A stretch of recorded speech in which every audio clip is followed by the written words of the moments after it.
welcome back to the Captain's Run.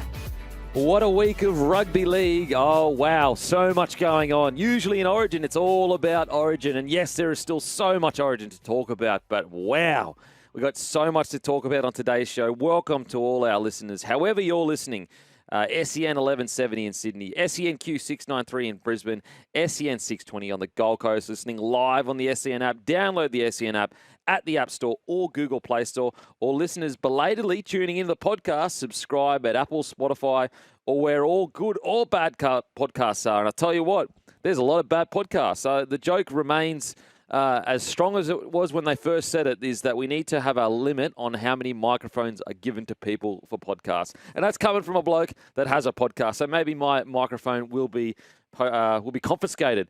Now, we've got huge topics. We've got two huge guests as well. We've got Dolphins prop Josh Kerr joins the show ahead of his clash against the Dragons. Sharks hooker Blayke Brailey ahead of his 150th game. And the great Skipper Scope, he'll be joining us for the last hour. All the latest news from Team List Tuesday. The latest from Lachie Galvin dramas, potential kangaroo coaches, the Brisbane Broncos. Wowee, a lot going on at that club. Extensions being offered to Reynolds and you name it. Reece Walsh standing up for his mate Ezra Mam. It's all happening. It is all happening. Make sure to give us a text 0457 736 736. This is brought to you by the Bloke Drop next Tuesday at 6 p.m. June 10. 6 p.m. next Tuesday, the Bloke Maroon and Blue Drop is happening. The highest quality jumpers we've ever done. Now, they are just sweaters. They're not the hoodies, and they're high quality knit. Really high quality, guys. It's next Tuesday at Maroon and Blue, and we've also got hats we've never done before as well, Maroon and Blue hats. So that is next Tuesday, 6 p.m. Make sure to be there. And welcome. We are here for Chemist Warehouse. Get discounted prescriptions and save more money at Chemist Warehouse. As I said, text 0457 736 736. I got a question for you. Who is your New South Wales replacement for Barnett? And who is your Queensland number 7? I want to know the answer to that question. Text us in 0457 736 736. Alrighty, the biggest talking points out of Team List Tuesday. It is Lachie Galvin, named on the extended bench for the Bulldogs. We got some audio from Ciraldo here. Oh, he's going great. We've only had 2 sessions with him, but he's fitted in really well. The boys have been settling him into the group, and he's getting to know everyone. Yeah, couldn't be happy with the way he settled in. Still got 4 or 5 more sessions, and for him to feel more comfortable, which is good for him. It gives him an opportunity to prove to us that he should be in the team, but he'll be named in the 22 today, and we'll make those decisions later in the week. Wowee. It's going to be very interesting to see what they do when it comes to Lachie Galvin. Look, I think that there's some people say, "Oh, put him in reserve grade." In my opinion, with that is just like, listen, let's not pretend that Lachie Galvin is going to have to earn his jersey. Let's save that song and dance. He is not a reserve grade player. He was not brought to the club to play reserve grade.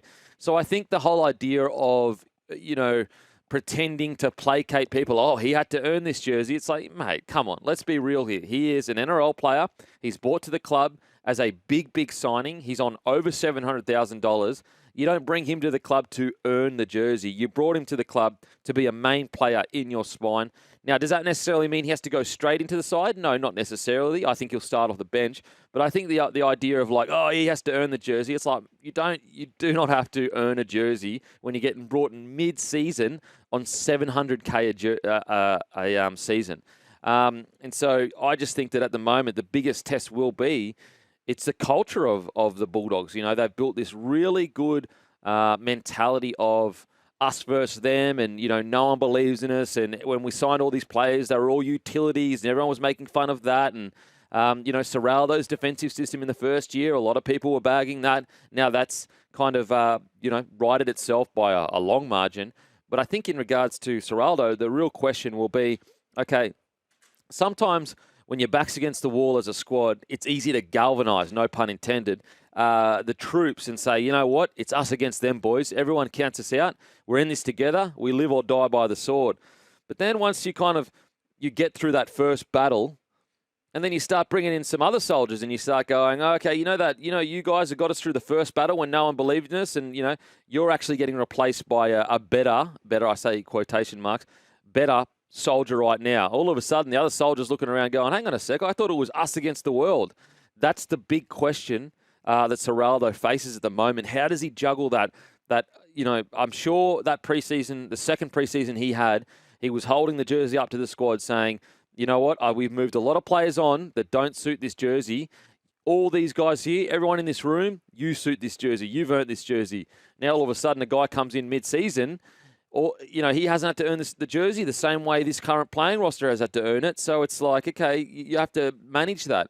I think the king of that was always Wayne Bennett. His ability he could basically move a player on from a club, and then that player would retire and still speak of him like a father figure. The ability to walk those two lines of, moving players on or bringing other players in or dropping players, but also still keeping that good relationship. It's one of Wayne's really, really strong suits. It's almost, you could almost argue it's his strongest suit, because there are coaches that are good coaches, but once the relationship is done with a player, they completely blow it up. Whereas Wayne Bennett's ability, don't get me wrong, he hasn't had the perfect resume when it comes to player relationships. But I tell you what, it's as close to perfect as you could get in regards to how many clubs that he's been to. And so it is a really interesting time at the Bulldogs, and it's a lot of pressure. I know some people say, they got no pressure sitting on top of the table. I think they've got a mountain of pressure on their shoulders. Because like right now, the problem that the Bulldogs face is they just had a massive loss against the Dolphins. And granted, they had a bunch of players that weren't there, a whole, 6, 7, 10 starting players that weren't in the side. I get it. I totally get it. However, that big loss has coincided now with a new club a new player coming to the club. Who's to say that the new player coming to the club, is arriving as they're about to go into a form dip, if you know what I'm saying? Like maybe this form dip already started and then he arrives and then he just kind of joins it. Now, I'm not saying that's the case, but it's going to be interesting times. I think that they need to get a win this weekend to just a couple of early wins will really quieten the noise. Whereas if they go loss, it'll all just be like, well, it was because Lachie Galvin arrived, even though they already had a big loss before their bye. So it's going to be very interesting to see how he juggles that. Me personally, my personal opinion, I've put out all the scenarios in regards to how it could go wrong. I'm a big believer in Ciraldo. My argument is this in regards to the Galvin situation.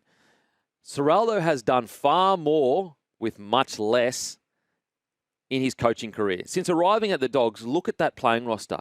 He has gotten a guy called Max King from fringes of first grade all the way into selections for Origin, and Max King did a bloody good job. He did a bloody good job. And in Origin, in my opinion, I felt he came on, he did his job, he did exactly what he was expected to do, not set the world alight, but get through his work, get through his tackles, not look out of place. So if he can do that with a guy like Max King, who's always had potential, but bringing all that out of it. Look at guys like Josh Curran. I mean, a guy like Josh Curran, you can even argue Critter. His leadership has gone to another level. I mean, since arriving at the Bulldogs, you have to remember, Critter's first game at the Bulldogs, for the Blues, was a Barry Crocker. And since arriving and becoming a leader at the Bulldogs, he goes back into the Blues the last couple of years, especially this series, and he was absolutely phenomenal. And granted, I understand Critter was already a bloody good player before he arrived at the Bulldogs, but it's not nothing. It's not nothing. Connor Tracy is playing his best footy at the moment. There's a bunch of forwards that are playing some of their best footy at the moment for the Bulldogs. And so I just think that right now, I back Ciraldo's coaching ability. You can't, if you think that the Bulldogs are going to win a premiership, juggling star players coming in and making other players get dropped, that's the least of your worries to win a premiership. You need everything to go right. So if you think Ciraldo is the man that can win the Bulldogs a premiership, then he should be able to handle something like this in regards to a new player coming into the roster. Guys, we've got 1,000 texts to get to right now, so make sure to text in 0457 736 736. Here's some texts. We've got Up the Bunnies text. Is that Maddie? Maddie's texting me from the bloody control room over there. I strongly believe they should keep DCE. He is the heart of the Queensland team and should be given another shot or two at conveying he is the right man to lead them. 2 love hearts. I think they're the first love hearts we've ever had sent. So like that, like the kind of the softer touch of a text. Usually it's just abuse. Kempy, Kalamatangi replaced Barnett for me. For Queensland, Fogarty for the 7, keep Dearden at 14. Craig from the Gold Coast.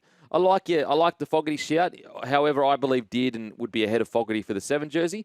Where does DCE end up? Roosters don't need him. Dolphins are Katoa's team, and they don't need another ball-dominant half. Is there a team out there that pays him the money he wants? With his poor form this year. It is interesting with the Roosters. Apparently all done deal, but it's been quiet for so long. You have to wonder why that hasn't been announced if it is true. In regards to where does DC end up, it's a relatively good point. You know, me personally, I think that he could partner Katoa. I think that if you brought him to the club and said to him, mate, this is Katoa's team, we need you to be a running 6, I think DCE could do that. And I also just think that where the Dolphins are at right now, and I've always been a big fan of him going to the Dolphins, but where the Dolphins are at right now, you need a guy like DCE to impart his wisdom. So even if he comes there and he doesn't go that well for a year or two, like they've got so much room in their cap, the Dolphins. Like it is honestly ridiculous how much room they've got in the cap. And you don't want to spend money willy-nilly, but I just think that the experience that he could teach, think about the lessons that he could teach Katoa. Think about how much Katoa could learn off the field from a guy like DCE when it comes to playing rugby league, when it comes to being a good 7, when it comes to pressure, all that stuff. And so I've always wanted him to land at the Dolphins because it wouldn't really affect their salary cap that much because they've got so much money anyway. They get to... Oh, apologies, the alarm's gone off. Oh, no. They wouldn't get to... that he could teach Katoa a lot, and then it would only be a 2-year deal, most likely. Only be a 2-year deal. Here's a shout, Kempy. Maybe he's gone to the Tigers. Luai to 6. Wow, okay. Apparently there was whispers of Reno to the Tigers. I would say DCE would really suit the Tigers' kind of free-flying footy. And, you know, Luai does suit 6. Kempy, Sam Walker returning via New South Wales Cup this week. Game 3 Origin. If it's dead rubber, could we see Sam Walker get the call-up plan for the future?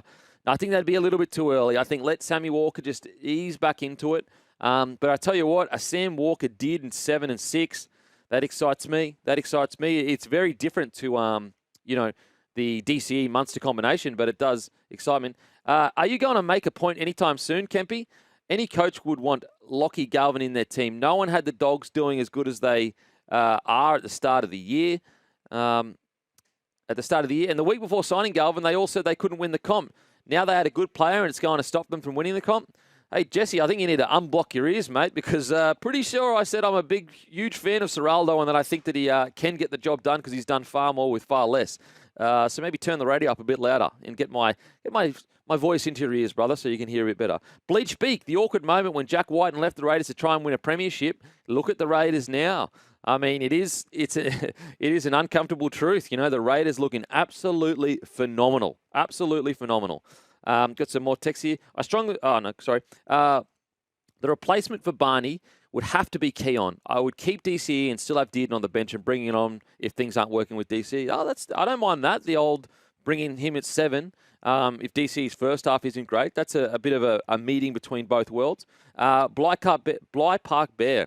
It has to be Keon to start. May might have better stats, but Keon will kill it. May on the extended bench. I don't mind that. Me personally, we'll speak about it later in regards to who my replacement for Barnett is. But yeah, it's a very, very interesting chat because I think it matters on what kind of player you're going for. Listen, we're going to head to a break. After break, we've got so much more to talk about. The Brisbane Broncos. We've got Grant and Coates return to the Storm. We've got Cody Walker and Jack Whiten returning. We've got Katoa for the Sharkies and Turbo rested for Manly. There is so much to talk about. Make sure to stay tuned. Welcome back to the Captain's Run. I forgot to mention, Maestro isn't with us today. We've got the great Mitch on the 1s and 2s. Hey, Kepi, how are you, mate? Do you call them the 1s and 2s anymore, or is that like an old person thing? I don't know. I think it's an old person thing. Like okay. Getting, we're getting the show on the wireless, that kind of vibe. On the interwebs. That's it. No, glad to be with you on the Captain's Run, mate, making the debut. And for the people, who's your team? Sharkies. The Sharkies, okay. Sharkies, yes. So excited for Katoa to return. Yep. That's great. Sad that Ronnie's out with a suspension, but looking forward to the weekend. Big game. Yep. Absolutely huge game. AFB playing against the Warriors be very interesting. Yep, need a bounce back as well. Alrighty, the Brisbane Broncos apparently, reportedly offering Adam Reynolds a 1-year contract extension. Listen, it has been a tough week for the Brisbane Broncos. The club is in a really, really tough position. I will say Darren Lockyer actually was asked in regards to Michael Maguire. Essentially, the question was, is he safe if everything keeps going the way he is? And Lockyer was actually pretty firm in saying if we don't make the 8 with how the year started, it's going to be incredibly disappointing. So he didn't confirm or deny. Then he went on to, obviously, he said, he backs Michael Maguire to turn things around. He also said that Michael Maguire is a very different coach to Kevy. And, you look at Serraldo, it took him a little bit longer to put his systems in place. But I did find that super, super interesting. And I had been one of those people that was sitting there going, listen, Michael Maguire needs as long as, needs at least some time to instill what he needs to instill. I will say, though, and I spoke about this on Monday, it is a little bit different. And I don't know whether Lachie said it's the exact same thing, but he just uses Serraldo as an example of a system taking a while to kind of work. And so there's two things. On one hand, he's saying, it's disappointing if we don't make the 8. So I don't think he's comparing exactly to Serraldo, because with the Bulldogs, they were sitting there going, listen, if we don't make the 8, it's fine. We're going to go all in with Serraldo. But with the Serraldo comparison, because there's been other people that have been like, oh, well, look at the Bulldogs and Serraldo. I think the difference is that, mate, if Serraldo walked into the roster that Madge walked into, not making the 8 is just like almost not acceptable. It almost isn't acceptable. And I've been I'm a big backer of Michael Maguire, and you've got to make sure he has time to instill these things. But I do also agree with the sentiment of, like, that doesn't mean that this roster can just not make the 8 and it's okay. Like, as a coach, yes, it is always good to stick by your guns and instill your systems and make sure that the cultural standards are being met, for sure. But at the same time, you have to be able to coach different sides. So, like, it shouldn't just be like, okay, I've got this great roster on paper, but because they don't suit my coaching style, then we're going to be in the bottom 4. I think good coaches should be able to identify, okay, this current roster isn't necessarily responding to my favoured style of coaching, so I'm going to tweak it a little bit with this current roster, get them as high as I can get them, but then when I need to start recruiting people that suit my favourite style of coaching, that's when I go into the market and do that. And I spoke about it on Monday, how if I was Michael Maguire right now, me personally, there are some people saying, if they don't make the 8, that's all the players' fault, and we clean out and we move forward. I'm a bit in the middle with it. I think that Michael Maguire should be able to make the 8 with his current roster. Even if they don't suit his favoured coaching style, he should have multiple styles of coaching that get the best out of different kinds of groups. It would almost be like, imagine a player arrives at a club and he has a style of playing. And that club just goes, mate, we don't need that from you right now. It doesn't suit our team. And then the player goes, oh, well, I'm not playing. Like, okay, I'm just going to play crap then. No, we would say, no, you've got to adjust your playing. If you're a good first grader, adjust your playing style. Like, for example, you might have a winger that's a really good finisher, but the club already has that. Okay, we need to turn you into a guy that's going to make some meters or whatever. And so I think the same should be said for coaches. I don't think a coach should be allowed to just walk in, and I don't think Michael Maguire's doing this, but I think the wider audience might be looking at Madge and going, okay, well, if they're not going to suit your style, then it's okay if you just miss the 8. Whereas I'm not of that ilk. I think personally that adjustments should be made from the coaching to suit the playing group. But then that's not to suggest that you just sit back and go, oh, okay, this playing group is the one I've got forever going forward. No. I spoke about it on Monday, but I would go, if I was Michael Maguire right now with the Broncos playing roster, I would pull out the squad list, and I would look at, okay, I'll put a tick next to the players' names that really responded to my favoured style of coaching that I think can win a premiership. And then I would go to maybe I'd put a circle next to the maybes and then a cross next to the players that just don't suit my favourite styles. Then I'd put that, sheet back in my drawer, and then I would adjust my coaching style to suit this playing group to get it as high as possible. It's because I may not think that this playing group, me coaching differently with this playing group, they might not be able to win a premiership, but they might be able to make the 8. And then when it came to recruitment, I'd pull that sheet of paper back out and go, okay, these are the guys that don't suit my favourite coach, my favourite style. I'm going to start bringing players in to replace them. And that's kind of where I land in the Broncos right now. I do think that there's one party of people that are sitting there going, oh, players need to harden up and blah, blah, blah. If they can't harden up, then that's the only option is we just blow the whole thing up. I think there is a good middle ground that you can kind of meet where you can get a bit of success whilst also building towards a future. What do you reckon, Mitch? I agree, and I feel like with the Broncos, there's a clear split in those guys. There's the rock star fellas that, whether or not Madge has got them to be on board, sure. Well, it looks like Paddy and Payne, at least, Yeah, are fully on board. definitely. And then you've got the other guys that you, just from the vibe alone, you know that they're getting around what Madge is doing. It's your Kobe Hetheringtons, Corey Jensen probably as well. Like, they feel like there's a clear divide. And I think at the end of the year, when Madge has a bit of control over who comes in next year, we might see better results, I think. Got a text here. Kempy, do you allow some grace this year? Inherited the assistants as well as squad. Maybe needs the other assistants around him too. Cheers, Matt from Brisbane. Yeah, like, as I said, like, Matt, I'm with you. Like, I think Madge needs grace. But this idea that Madge doesn't have to change his coaching style at all, I just think that's, you're giving the coach a way too easy out going. Like, there's no good coaches that we would ever accept and go, you've only got one style of coaching. Like, that to me is not an NRL coach. Like, a coach's job is to be able to, if you're a good coach, you can coach different styles of players. Now, you may have a preferred method that you believe will win you a comp, but the second and third method, that's not your preferred method, but there is a second and third method that can get you top 6, top 12, maybe, top 8 or whatever. And so that's where I'm looking at it and going, the party that is sitting there going, Madge has this just one way, and that's the only way he has to do this year. I don't think that's, when you look at the Ciraldo situation, they were already at the bottom of the table. So when they didn't suit Ciraldo's coaching style, he didn't have much to work with because they were already at the bottom of the table. So why would he change his style and methods? Because he's already going, well, I'm cleaning this entire roster out at the end of this year. Whereas the Brisbane one, like, first of all, he's not cleaning that entire roster out, Madge. He might clean out, 5 to 6 players, but not the entire roster. And also, this roster is absolutely good enough to make the top 8. Another point I would make is that, I think as Broncos fans, that we need to accept that this team is good on paper, but it's not as good on paper as we think it is. I've been guilty of being very high on this roster. I've been guilty of believing that it is a top tier roster. But I think that there are some players that we need to readjust where we rank them in their position. I think that this idea, especially after this half the season has gone by, this idea that this roster is still, lock it in, top tier roster, guaranteed. I don't think it is anymore. I think that some of these players are no longer as rated as highly as maybe what they were a couple of years ago. I think that they're still being rated off a 2023 season when they should be rated off a what are they right now? Where do they stand right now? And so that's my thoughts on it. Now, just quickly, boys, when you're talking about different styles of coaching, it's quite interesting. I suspect you're really talking about different styles of man management, not different attacking structures and players and defensive structures. Seems to me today's coaches all coach exactly the same, especially in attack.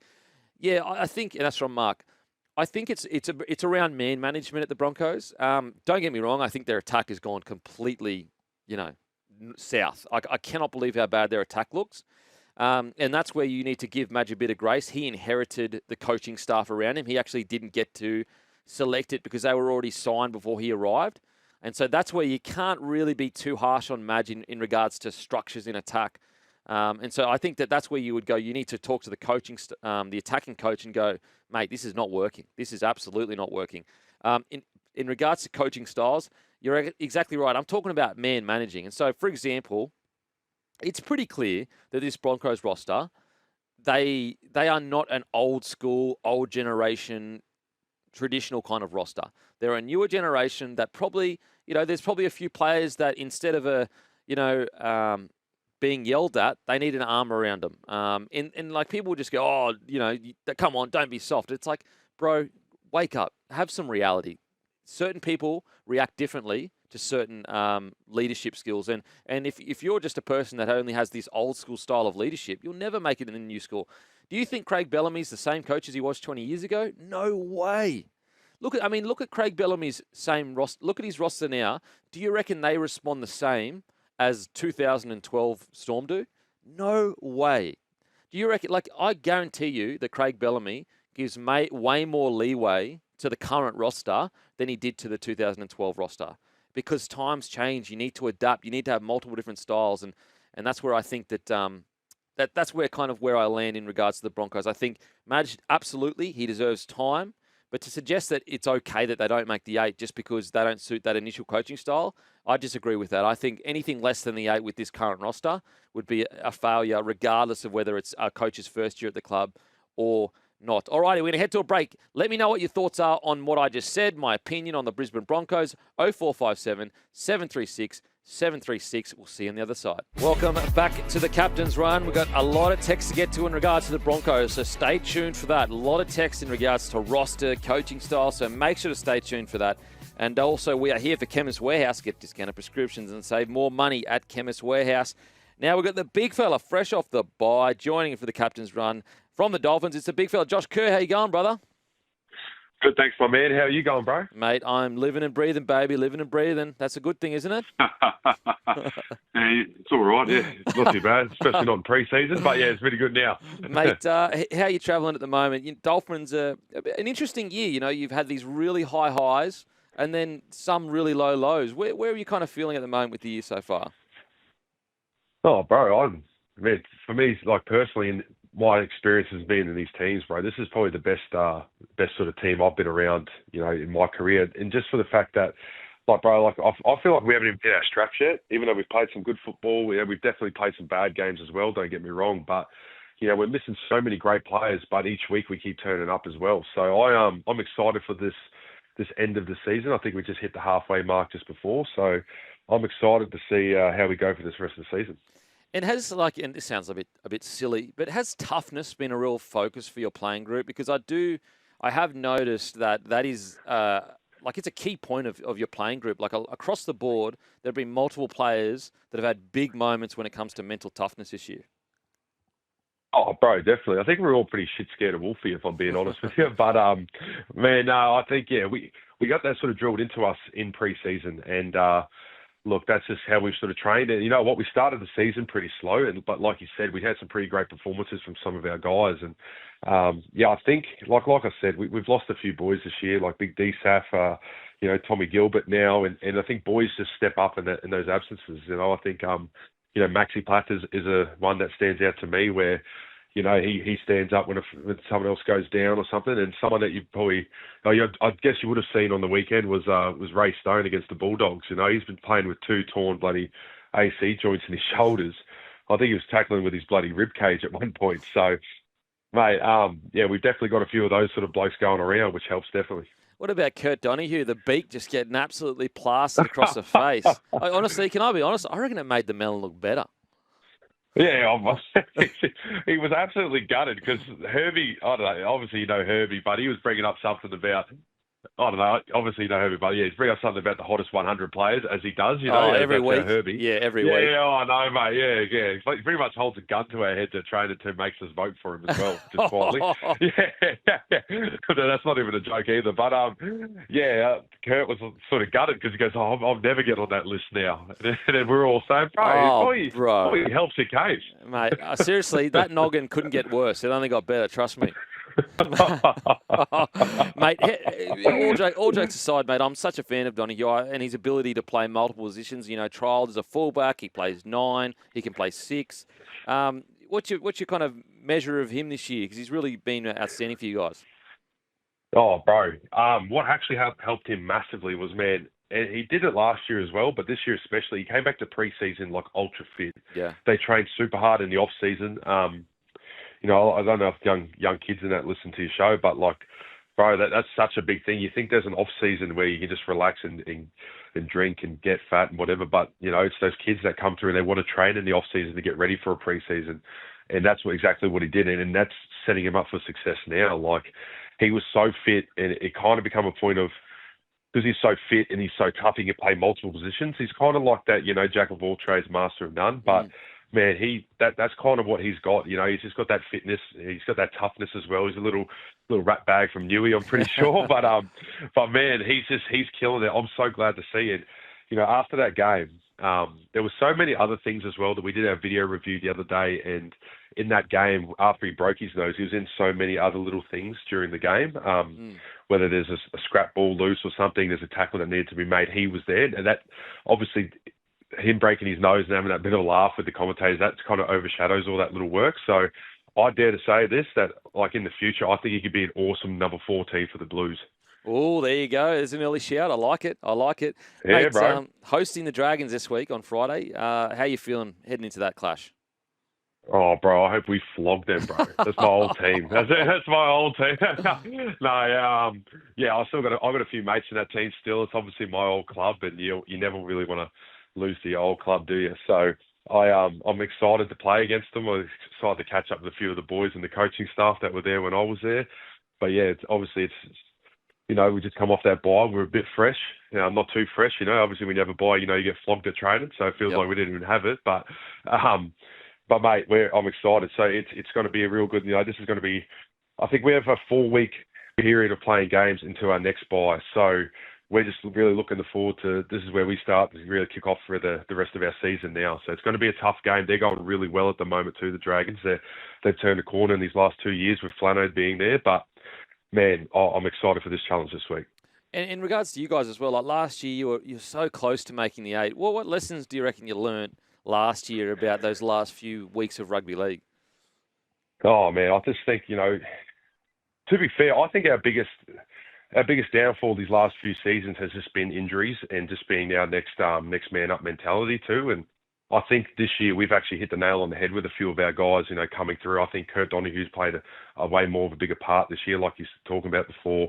We've got these other young fellas that are coming. Oren Keeley is another Newcastle boy's come through. I think that's probably what it is, Like last year, we lost Big Fleggy, we lost Herbie for a few weeks as well. Lost a few older boys. We're probably carrying a bit too many injuries. Where this year we've taken care of a lot of ourselves. Even though we have lost a few boys, then the guys that are next up are doing a great job.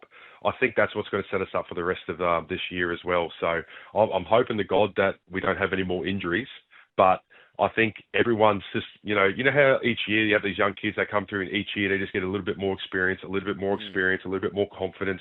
That's what we've got going on for us at the moment. So I feel like that's probably going to help us in the long run for the end of this season.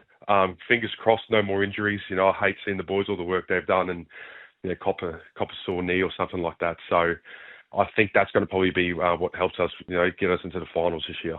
And mate, before I let you go, speaking of young fellas just getting better each year, Katoa, I mean, have you ever seen a 21-year-old as good with ball in hand as a 7? It is unbelievable how well he's playing at such a young age. Oh, bro, he's a freak. He's just something that has really impressed me about him, though, is that each year he's obviously got this skill and ability that you sort of see on the field every week, and everyone wraps him up for that because he works so hard at his craft, and he does do that. But something that sticks out for me is each video session we do, he kind of takes control. I wouldn't say of a lot of it, but the coaches will speak. You sit down in the chair, they have that bloody program up, whatever, shows you all their plays, and then he will stand up and start talking about what they do, what he's looking for from his edge, and what he wants from our team. It's crazy, bro. The only other person I've ever seen do that was Daly Cherry Evans, where you just have that you just have that leader that he just takes control, and you just go, all right, yep, that's what he wants, yep. It's kind of like that. Not to say that there hasn't been other guys like that before, but just for someone so young to just be so confident in himself and just so hardworking, so skillful, man, he's going to be. I think I spoke to Joey Johns actually about it. He is eligible for Origin. He's got to start slowly moving into that arena because he's the dead set future star of our game. Yeah, absolutely, mate. Mate, thank you so much for joining us, big fella. We appreciate it, and good luck this weekend. My man, appreciate it. Thanks for having me on. There he goes, the big fella, Joshy Kerr, joining us. Really do appreciate it, and he's found some absolutely outstanding form this year, really, and just damaging with his offloads. Really finding that balance between run and offload this year, and he's got multiple tries offloads this year. So exciting time for the Dolphins at the moment. If they can just make it all click, wow. Who? I mean, imagine them in the top 8 this year, how good it would be for the game. Alrighty, we're going to head to a break. After the break, we've got plenty more to talk about, including 1,000 texts to get to, so make sure to stay tuned. Well, welcome back to the Captain's Run. Don't forget, next Tuesday, 6 p.m, Bloke jumpers, maroon and blue, and hats dropping on www.bloke.shop. Make sure to be there. Don't miss out. Very limited edition. We've never done these before. All right, text Beak. 100%. Ben Eichen was saying this morning all of what you're putting down about Madge and the Bronx playing group. He has inherited as well as structures. It takes time, but he also needs to adapt to the playing group and weed out those that aren't buying into his plans. You can see Madge has already churned through the roster. He's cut Marty, Hunt, Smoothie, etc. have all been used. Pakes, Billy, Piacora, Willison in and out of the starting and bench position. He's trying to work out what he has to see if they fit his plans. We don't have patience, however, as Broncos fans. We want success, but it takes time, unfortunately. Yeah, for sure. And it's like anything in life. Like, people that try to make things too black and white, like this is the answer. It has to be this. It's usually always somewhere in the middle. Yes, do we need to give Michael Maguire time? Absolutely. Does he need to also be able to adjust his coaching style to a degree to fit the playing group that he currently has? Yes, I think he does as well. Got some text here as well. Just some other text in regards to how good the playing roster is. There was one text basically saying, oh, come on, if Tom Trbojevic or Kalen Ponga, would you say they're not a top 5 fullback right now because their form isn't so good? And that's kind of in response to me saying, the Broncos roster isn't as good as we would, I guess, assume it is. And I just look at it and I think that, okay, you've got Ricky that's having a bit of a down year. He had a down year last year. You've got a guy like Piacora who is a young guy coming through with a bunch of talent, but it's taken him a bit longer to find that, that form. You've got Willison that are really good, but he's taken a bit of time to find his form. I just think there's a lot of young guys in the side that are coming through that are taking a little bit longer than expected. And then there are some other guys, like even Renault, his form's down at the moment, and, he was injured last year as well. And so there are quite a few guys that, either aren't in form or haven't hit their, I guess, potential as quickly as possible. Then there's players playing out of position as well. And so I look at the roster and I think that, and I've been guilty of it as well, it's just probably not where we all thought it was at the start of the year. However, I still think it's a top 8 roster. But I think that people that are just locked in, it's still a top 2 roster, aren't, I think that probably not right now, it's not anymore. I think it's a top 8 roster right now, and then reassess as the year kind of goes on. All right, we're going to head to a break. See you on the other side. All righty, that is the first hour done and dusted. Give us a text 0457 736 736. After the break, we will be chatting to Blayke Brailey, and then we'll be talking Origin. So make sure to stay tuned. Who will get the 7 jersey for Queensland? Who will get the 10 jersey or the 8 jersey for New South Wales? Make sure to stay tuned. Got plenty more planned for the rest of the show. Welcome back to the Captain's Run, the second hour. It is here. If you missed the first hour, make sure to subscribe on Apple, Spotify, so you can listen to the first hour. Now, got the second hour. It is brought to you by Chemist Warehouse. Get discounted prescriptions and save more money at Chemist Warehouse. And have your say, 0457 736 736. Give us a follow on Instagram as well, at SEN League. On top of all that, next Tuesday, 6 p.m, we've got the maroon and blue bloke jumpers. So we've got maroon jumper and maroon hat, and we've got blue jumper and blue hat. And when I say jumper, I mean without a hoodie. It's a knitted sweater. It is high quality, guys. It's next Tuesday, 6 p.m. on www.bloke.shop. But we've got Blayke Brailey on the line. How you going, brother? Hey, good, thanks. How are you? I'm very good, thanks, mate. I'm very good. Mate, 150 NRL games. How you feeling? Yeah, pretty proud. It's obviously, I feel like it's been pretty quick. I can still remember my first NRL game, but to notch up 150 for, my local club and the team I supported growing up, it's really special for myself and my family. And how many games have you played on the trot now, injury-free? I'm not too sure. I think it's be around 115 or 16, I think. So, yeah, I've had a fair run. Mate, how's the rig feeling? When was the closest you were to not playing? Well, it's funny. I actually got injured at the back end of 2020, I think it was, but it was the last game of the year, so I didn't miss any games for that. But yeah, when you built like a 14-year-old, you don't get too sore, so I feel pretty good, mate. Speaking of having an injury-free run, like is it tackle technique, do you think? Like, what do you chalk it up to? Yeah, I've always been, taught good tackle technique by my dad, so I'm never really put into bad positions and get myself in positions where I could get hurt. But I don't know if it's just come down to I've always been the smaller guy in the team and just had to deal with bigger players, or I got the players around me who take a big brunt of the force, but I definitely put it down to my dad, teaching me the right way to tackle where I'm not getting my head in bad positions and, getting my body in positions where I could get hurt. Now, mate, obviously I'm a huge fan of the way you play and the way the Sharks are going. I've always been a big fan of your running game, and I watch you guys play, and you're very half dominant. So you've got Hines and Trindle that both can be almost the dominant half. And some games your running game it's there, and some games it's obviously not. And I understand it's about game planning and making sure you're doing the right thing for the team. But when do you reckon that you'll start to turn that up as you get more mature in your career? I mean, I know you're 150 games in, but I'd just love to see more of it. Yeah, definitely. I think that's a big strength of ours, and always talking to Fitzy about, my running game and where I can, implement myself more. And obviously the quickest way over the advantage line is for me to run. So, if I can be doing that more often, I know it's better for the team and better for my style of play. And I know definitely running a lot more makes the game a lot more fun instead of just tackling the whole time too. So still improving on that, still working on that, but I'm still working hard to get that right and get the balance right for the team. And do you ever have to, as an 80-minute hooker and one of the rare 80-minute hookers left in the game because the game is sped up, do you sometimes find that okay, I'm not going to run because I've got to kind of balance my gas tank at all? Or is it just purely, listen, I need to get the ball as quickly as possible to Trindle and Hines most times?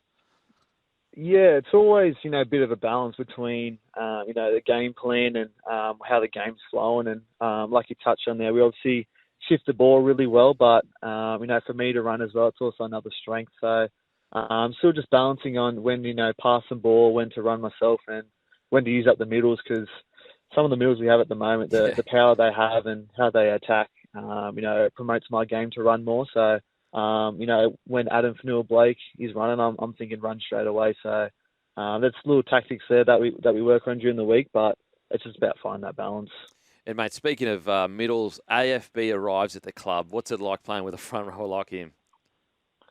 Yeah, it was great when, the club announced signing. Obviously, I've watched him from afar, and he's been the best front rower in the game for a couple of years now. And just the way he moves and his late footwork at the line for such a big person, it's incredible to watch. And I feel a lot more confident and safe, running out each week when he's putting on the Sharks jersey.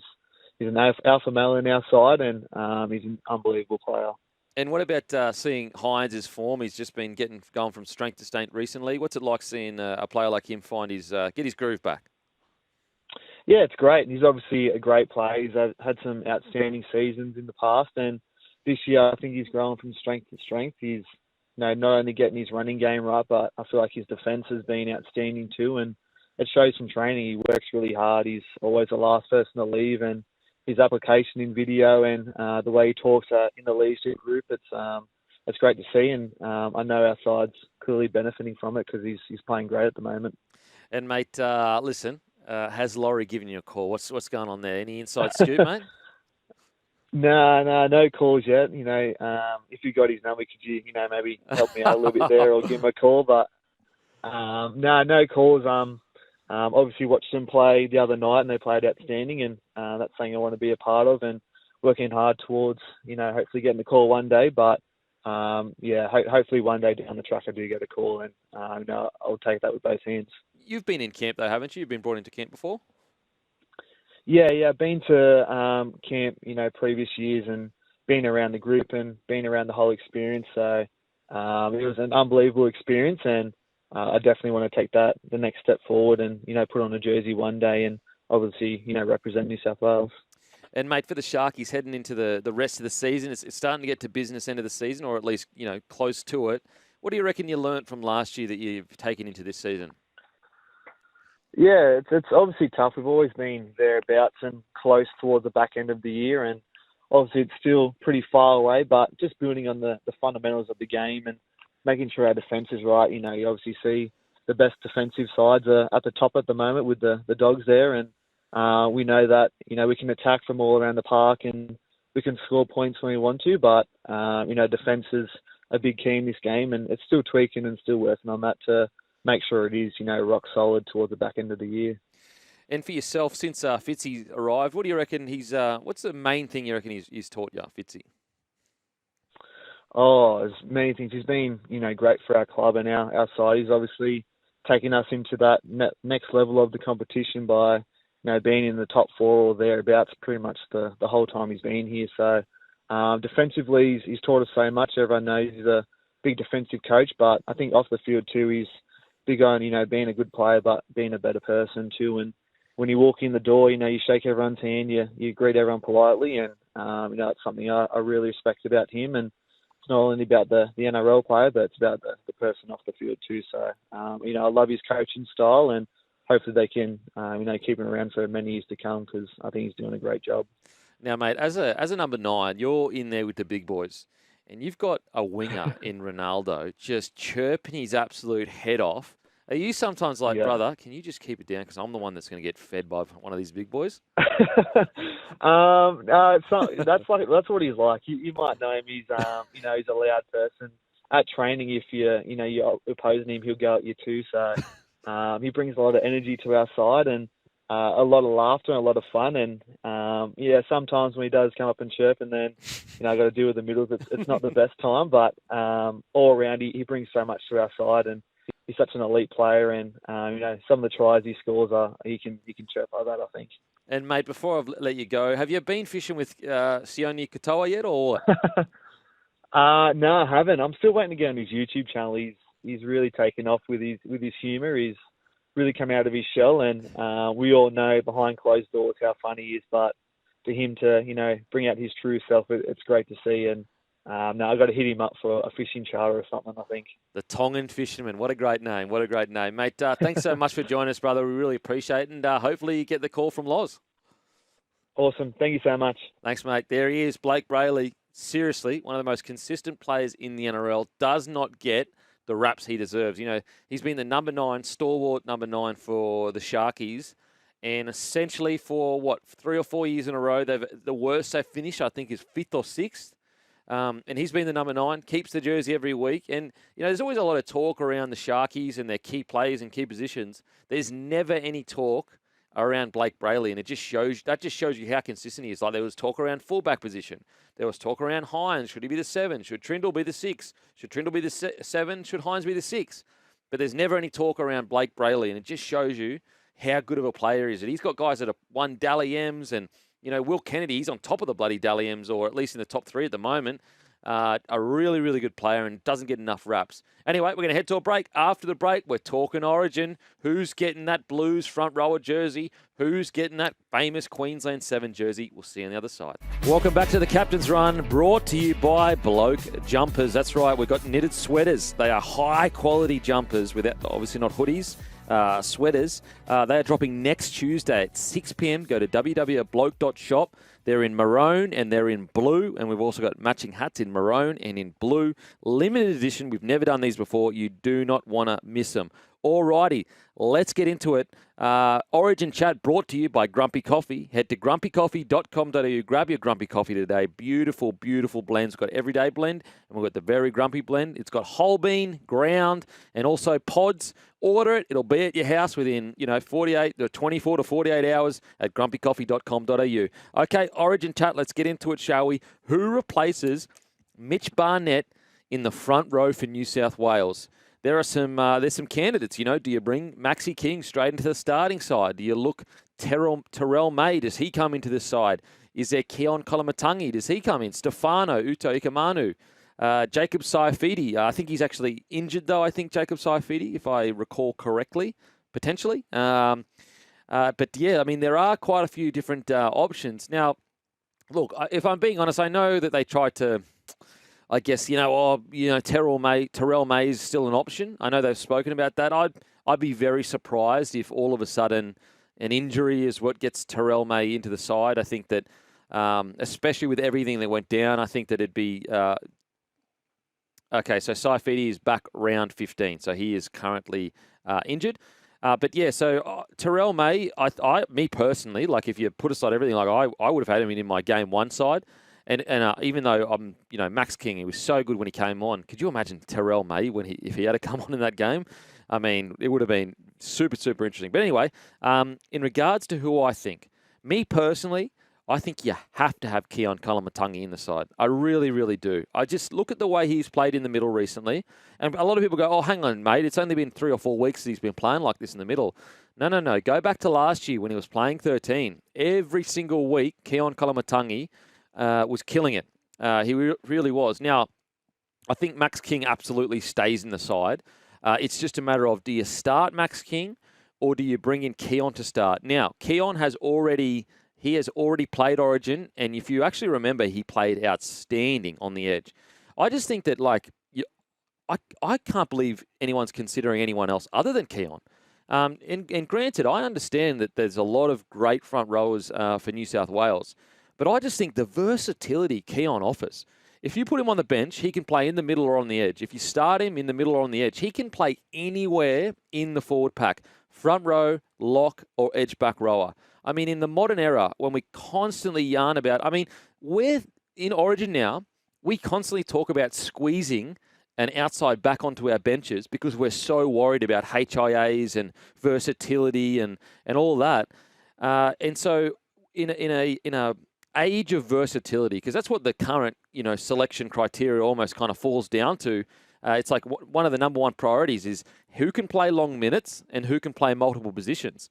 And I look at Keon, and I know it's not the number one priority, but it is a big priority of why players get selected, is their ability to cover oppositions ability to cover positions, because Origin, 10 years ago, it was a different beast. You didn't have these HIAs, constantly players being taken off the field and stuff. So I look at it and I go, Keon is the perfect forward for it.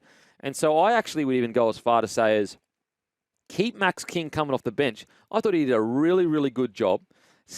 Because who matches Barnett more? Max King or Keon Kalamatangi?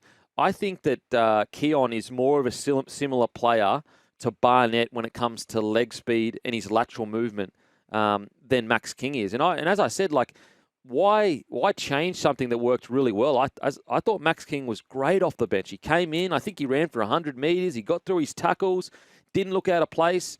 So he keeps his jersey, keeps his job, comes off the bench, and you put Keon on to start with Payne Haas.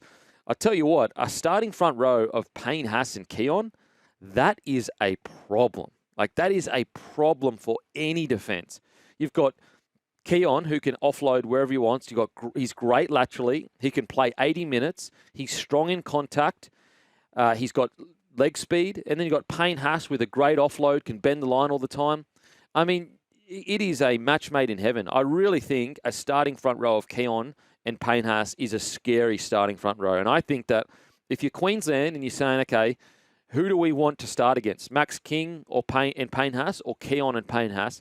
I think they'd be more worried about Keon and Payne Haas because, and then you go, well, hang on a sec, they'd be more worried of Keon coming off the bench. But I think you got your beasts on the bench. You got your Spencer Lenu. You got your Hudson Youngs. They're the impact players. And so me personally, I'd be bringing in Keon. And Stefano, Matt, he is still so young. He's going to continue to develop. He's got plenty of time to come back into that Origin side. And I'm sure he'll continue to develop at the Melbourne Storm. Every player does. Matter of fact, if you go back and look, Katoa's first year at the Melbourne Storm, he actually had a relatively quiet year in attack. But if you go and look at his defence literally went to a whole nother level. Exact same thing with Sean Bloor. So Bloor goes down to the Melbourne Storm, and his attack, you could even make the argument that Katoa and Bloor's attack regressed a little bit in the first year, at least statistically. But their defence was outstanding. And I think you're probably going to see the same with Stefano. Has he set the world alight down at the Melbourne Storm? Not necessarily, but I do think he's really shored up his defence quite a lot. And so the next year of development at the Storm, we're going to see really where Stefano, the direction he's going to head at. So for me personally, it would be Keon. But give us a text, 0457 736 736. Who would you have in replacement for Barnett, but also where would you play them? Would you bring them off the bench, and would King start, or would Spencer Lenu start? And then basically vice versa. Would you have them starting and have Max King off the bench? Anyway, we just got a text here. Hey, can you let Cameron talk, please? Hey, brother, you're about 4 months late. Smithy's no longer here. Did you just wake up out of a coma? What's going on there? One of the great texts. Anyway, so in regards to the forwards, me personally, I'm bringing Keon in. I think that he would do a really, really good job in the middle. He's got versatility. Keep Max King off the bench. I thought he was outstanding. Mitch, what do you reckon, mate? Absolutely. First of all, I'd like to point out that when that person went to sleep, Cameron Smith was still here, and now he's possibly the Australian coach. Well, potentially, So- which we'll get to later. We'll talk about that later for sure. What a sleep that person has had. Yes. Yeah, look, I think Keon's the logical choice. I'm keeping Max King on the bench. I think he did really well. I think it was 12 runs for 106 metres. He was great. Really good. He was incredibly consistent. Yep. So Keon, and like you said, Keon, he can cover second row, he can cover lock. He's got a bit of ball playing about him. So I think Keon is easily logical choice. Yeah. But in saying that, I wouldn't mind seeing Terrell May there just for a bit of grunt. Do you reckon they're going to do it, though? I think that... I don't think they will. I don't think they will. I think, not to say that Laurie's stubborn, but I think Laurie made his decision for game one. Yep. And I think he'll stick by it. Depending, fingers crossed we don't have any more injuries for the rest of the series. I think we could see Terrell May next year, but I think possibly because he's made that call for game one, he'll stick to it for the series. Yeah, I think so. And look, I just think, what's changed? I know, Laurie said, oh, well, the other front row was playing better than him, but it's I don't think so. There weren't, not other than Payne Haas, I don't think there were front rows playing better than him. I think next year will be a really good opportunity for Terrell May to get into the Blues side and just to quiet the noise around it, probably have a conversation with Laurie Daly. And also Keon is just playing so well. He is true. Since he's moved into the middle, he is playing as good as any other front row in the competition right now. Absolutely. Considering that we are throwing it out there for May to get a shot, and what are we, 14 rounds in? Imagine this time next year, if he's consistent for the rest of this year, starting next year, well, he's straight in. There's no question about that. But I'm going Keon. He's been there before. Like you said, he killed it last time he was there. Look, he just deserves it. He's one of those players that you almost feel bad leaving him out because he is so consistent. Yeah, and I just think look at the depth that New South Wales have in the front row. You lose a guy like Barnett and you can bring a guy like Keon, and meanwhile Terrell May is still sitting. You got Jacob Saifidi, he's injured. Daniel Saifidi, he's injured. The amount of front rowers you guys have, it is just so impressive. And I don't want to take anything away from what Laurie Daly's doing. What a great win. Bellyache also helping him. But I have to say, and I've said this on my podcast as well, the reason Freddie Fittler has a lot to do with why this New South Wales Blues side is so young with so much experience. And I know that the back end of Freddie's Origin career, didn't get the wins that a lot of Blues fans would have hoped. But you have to actually go back to his first coaches in Origin. He debuted, I think, 11 players. And all those players now, it was the first time ever a Blues side, or not the first time, it might have been even the first time ever, or the first time in a very long time a Blues side had no debutants in Origin. I think Freddie Fittler has a lot to do with that. With when he debuted those 11 players, they were so young, and then he brought in Bizza, he brought in Luai, he brought in Moses in Game 3. A lot of these players now that we're seeing the fruits of the labour of earlier years, the average age of the backline is 25. He gave Critter another chance. And also Freddie was a big part in the junior development of the Blues. That's actually where he first saw Zach Lomax as well. So I know it's easy outside looking in as a Queenslander to say, this person deserves credit, this person deserves credit, and don't worry about the couple of losses that he had. But it genuinely, look at the dividends the junior system is paying right now for the Blues. You're 6 and 7. When Moses retires, guess who comes in after that? Katoa. And you've got Cleary and Katoa for 5 years. And then you look at these front rowers. You've got Keon, who's relatively young. Terrell May's relatively young. Payne Haas is still 25 years old. It is this playing group of the Blues, if they stay injury-free, could be together for at least another 5 years. Maybe, if I'm going to be, I'll be conservative, I'll say 3 years. And that's exciting for the Blues. That's exciting. So let us know, 0457 736. And then you got Junior Belmore as well. He's been really good. I think he started a little bit slow this year, getting used to Riles' system. But since then, he's been great. It's a great text. It's a great text in regards to Junior Belmore. So anyway, sorry? Just saw the news about Reece Robson. Okay, so yeah, we'll get to the Reece Robson news after the break, which is a huge, huge out for the Blues if it is true. We're going to head to a break. After the break, Reece Robson, breaking news, he may be out of Origin 2. Alrighty, welcome back to the Captain's Run, brought to you by Blayke Maroon and Blue. Drop next Tuesday at 6 p.m. is maroon and blue, maroon and blue sweatshirts or jumpers dropping, knitted sweatshirts, high quality. Next Tuesday at 6 p.m. on www.bloke.shop. And also Bloke hats. Dad caps dropping in the maroon and blue colour as well. That is next Tuesday, 6 p.m. Be there, limited edition. Okay, news that Reece Robson potentially in doubt with a hamstring injury, in my understanding, Mitch. Yeah, that's correct. There was some news coming out that he's in doubt for the Cowboys for this weekend. He's been named, but look, a little bit of a cloud over him for the weekend and Origin 2. He was great in Origin 1, I thought. 42 tackles. I think he's had a pretty quiet year, for his standards, but was really, really good in Origin 1. Surely you don't play him this week. Like, geez Louise. There's, if he's in any doubt and it's a hamstring injury, you'd be insane to play him this week, especially not even from a Blues perspective, from a whole season perspective when it comes to the Cowboys. Like, he's so... The good thing about Reece Robson... For all the hype around Harry Grant, and rightly so, like Harry Grant's attack is absolutely phenomenal. But the positive that Reece Robson brings is when I'm a forward for the Origin side for Queensland, or I wish I was a forward, when I look up, there's no spot in that forward pack. I don't look up at Reece Robson and go, look, there's a spot because he's a dummy half. His body is as big as a lot of locks. And that's where, you look at, okay, here's a perfect example. First set for the Blues, Zach Lomax picks out Harry Grant, goes straight at him, gets a quick play of the ball. Because, most number 9s are a bit smaller and defensively it's just hard for him in the middle, and it's understandably. Whereas Reece Robson very rarely gets bumped, very strong in contact in defence. And that's a huge thing. Like, in Origin, it is so close, it's so cutthroat. Just one play changes an entire set. The fact that in that first set, Lomax could just go, where's Harry Grant? Boom, I'm going to run straight at him, I'm going to bump him. Whereas Queensland just don't have that. Now, you could make the argument, all right, well, on the flip side of that, Reece Robson's attack around the ruck isn't as strong as Harry Grant's. But the way Blues look at it, they're like, we don't need that. We've got Cleary, we've got Moses, we've got Lomax, we've got To'o, we've got Critter, we've got Latrell, Dylan Edwards at the back there. And so that's why Reece Robson is actually a much bigger out than people give credit for, because there's actually no other 9s in the competition with his physique physically for Origin, And so hopefully for the Blues, he's not out, because if you're Queensland, you're sitting there going, all right, anytime we have a set coming out of our end, we're hunting wherever that 9 is if it's not Reece Robson.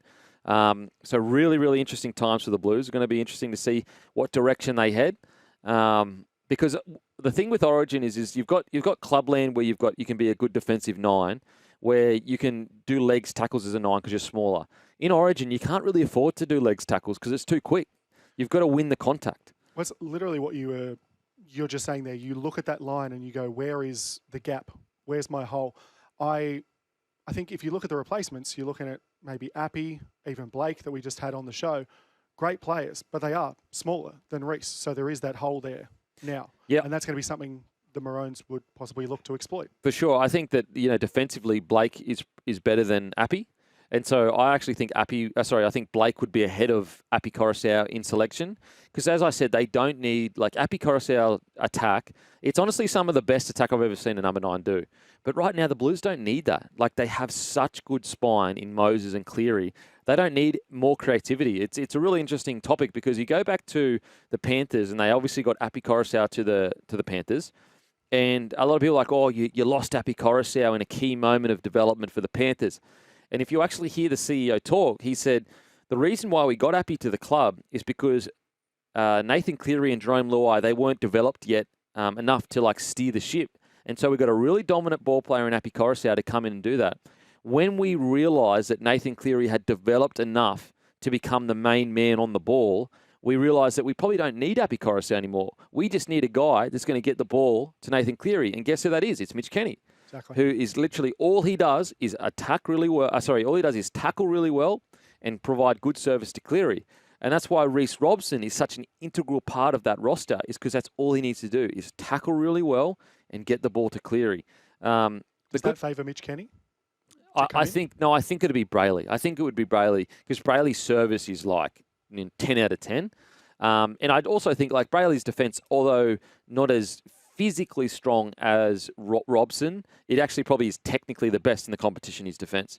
But I do think that if I'm the Blues, I'm strongly considering Mitch Kenny. I really think that he'd be a bolter for it because he's an Origin style player, like that tough, gritty. And also, like, if I'm going into game 2 and I'm going, okay, I want the smoothest transition as possible. Someone that as soon as they get into that 9 role, Nathan Cleary looks up and feels comfortable.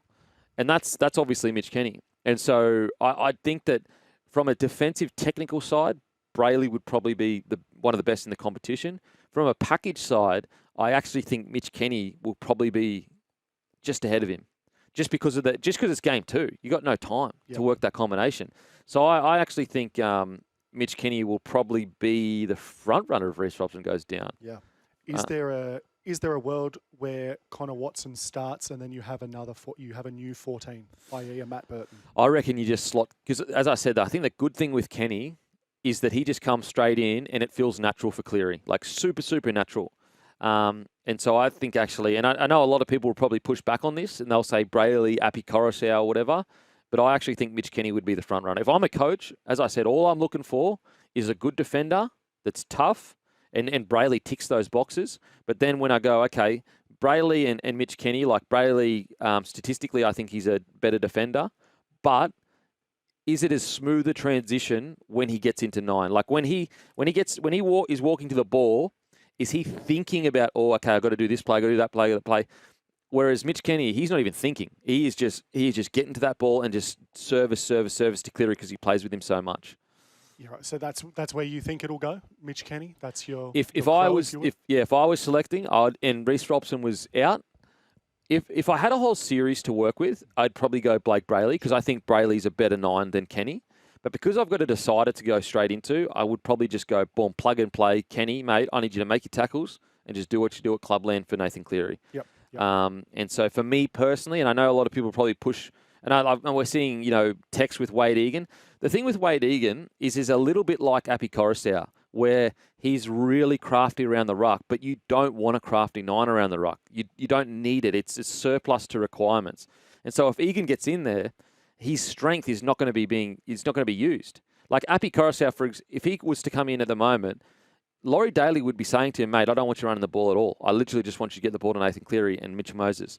And so, like, it's the same thing with Wade Egan. If you had a number 9 that was a number 7 that was really conservative, and you were lacking for creativity around the ruck, then absolutely you'd go Wade Egan because he's the most creative. I mean, I'd probably still go Appy, but I would understand why Wade Egan was in the mix. And so, for me personally, as I said, I'm going Mitch Kenny just to slot straight in, get the job done, defend his backside off. Then if it wasn't Mitch Kenny, it would be Blayke Brailey for me. If it was a full series, and Reece Robson was injured, it would be Blayke Brailey for me. I think also coming into game 2, and we talk a lot about the pressure on Cleary in Origin. That debate about whether or not he's done it yet. If you have someone like Mitch Kenny that he plays with week in, week out, that just takes an extra level of pressure off him. He doesn't have to worry about what Appy's going to do, what Blake's going to do. He knows Mitch knows what he's going to do. Yeah, absolutely. And there's a lot of people texting in Wade Egan. He might get a call, but I just think you don't need Egan's biggest strength is creativity around the ruck. You don't need that. Like, okay, why would you go Wade Egan and not Api Coruscant then? If you're going to go down that route of a really creative number 9, it's a game 2, it's a decider. You don't have time to build everything. You'd probably go Api Coruscant because you know how creative. But as I said, you don't need that. You really just don't need that in the blue side. You need a guy that's just serving the ball. But I understand. Here we go. Give it a spell. Api is straight in and Watson will replace him.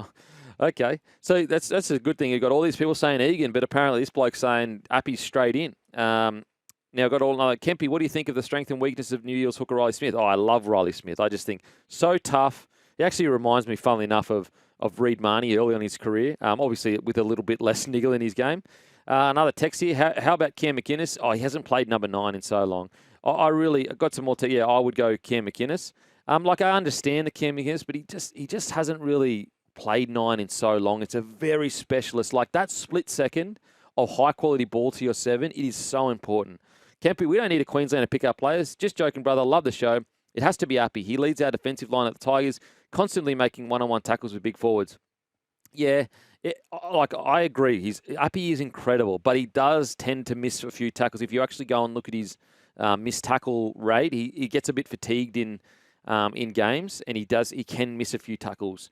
And that's why I just think defensively you'd be going Blayke Brailey or Mitch Kenny. But I'm more than understand any other takes. Hey, Kempy, I understand your take on Mitch Kenny and the Panthers connection, but unfortunately Penrith are near the bottom of the table. I don't think players should be favoured for selection because of the Penrith connection. Pick on form, have to go with Brailey or Egan for mine.